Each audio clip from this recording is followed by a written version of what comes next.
We have Pennsylvania Senator Pat Toomey and New Hampshire Senator Kelly Ayotte. Guys, welcome to the program. Thanks for being here. Thanks, Sean. Good evening, Sean. All right, Senator Toomey, let me start with you. Why don't we go through the procedural motions? The bill has been tabled.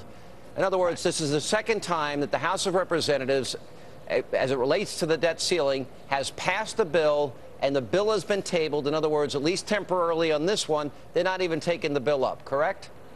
Well, that's exactly right. This is more evidence, clear and really unavoidable evidence that the Senate Democrats are unwilling to even so much as have a debate about a measure that would put us on a path to a balanced budget. They are so passionately opposed, seriously, that opposed to a balanced budget, that they won't even allow us to have a debate, have the opportunity to amend it.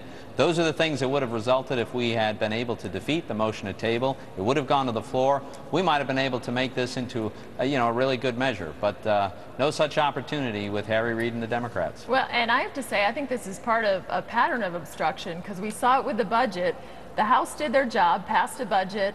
The Senate, I'm on the Budget Committee, Sean, hasn't done its work. It's been 800 days since the Senate passed a budget.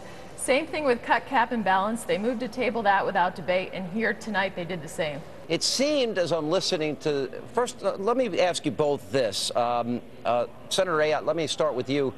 When Harry Reid said we should be allowed an up and down vote, and Harry Reid, Dick Durbin, and Chuck Schumer all complaining about a filibuster, when they just got done tabling a bill without a vote, the second time they'd done it, and they haven't passed a budget in 800 days, and they won't put their plan on paper, it seems a little ironic to me. It is really ironic, Sean, and actually it's disingenuous, because it's always a 60-vote threshold in the Senate, and they've held Republican proposals to a 60-vote threshold, and they've blocked even consideration of the only proposals that have been passed, which the work has been done in the House of Representatives by the Republicans there, cut, cap, and balance, and then, of course, the proposal that passed tonight. So, this is, I think, what he's talking about is disingenuous in terms of where we are. What's more, I would add, Sean, is that Mitch McConnell, speaking on behalf of all the Republican senators, offered Harry Reid on the floor tonight, right after the vote that they cast to kill the bill that came over from the House. He offered to have a vote immediately. There's no delay. There's no filibuster. You look at the Senate floor. There's nobody there occupying the floor. We offered to have the vote right now. Harry Reid doesn't want to have that vote right now. We're ready to move this forward, and Republicans have been. We've had all the proposals, Sean, here. Yeah, so then let me put some highlight on this. So, Senator Toomey, what you're basically saying is, what we just heard from Majority Leader Reid and Chuck Schumer and Dick Durbin is not accurate, but the bottom line is they can't meet the 60-vote criteria for cloture, correct? Absolutely, and here's why, Sean. Their bill is preposterous. It calls for the biggest debt increase in American history by a massive margin. It is full of phony baloney, make-believe spending cuts. It has a commission that's supposed to solve our problems, except there's absolutely no enforcement mechanism whatsoever. It's guaranteed to raise the debt limit massively and to do nothing at all about the underlying problems we face. So for the people at home that have been watching all of this and have been calling in record numbers the Capitol, Senator Ayotte, let me ask you, what are we going to see unfold here? If Harry Reid doesn't have the votes for his bill, where will the first negotiations take place?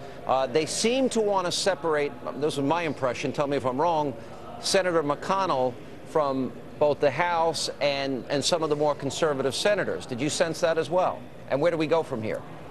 Well, I think where we go from here is that there will be negotiations. I think one of the unfortunate parts about it is all of this has been behind closed doors, and I really think the American people deserve to have all this out in the open. But I think that the negotiations will be probably first between Harry Reid and Mitch McConnell, and then with the Speaker to see how we move forward here.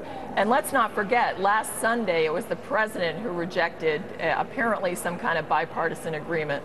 Yeah. Here's another point, Sean. Can I just say, there's one feature that was in both the first version that the House sent over and the second version, and it's been supported over the years by 20 Democratic senators, and it has the unanimous support of every Republican senator. Yeah. It's a balanced budget, and the negotiations really need to include that.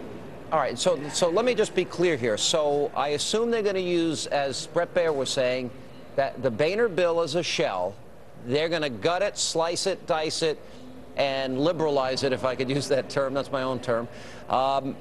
They're going to try and get 60 votes on this. The big question here is they need Republicans. And are they going to get enough Republican votes when they slice and dice this thing to send it back to the House, where there, I assume, they're going to get some Republicans, but mostly Democrats? Well, we'll have to see what it is, but I have to tell you, we have to do two things here. It's avoid default, but avoid downgrade.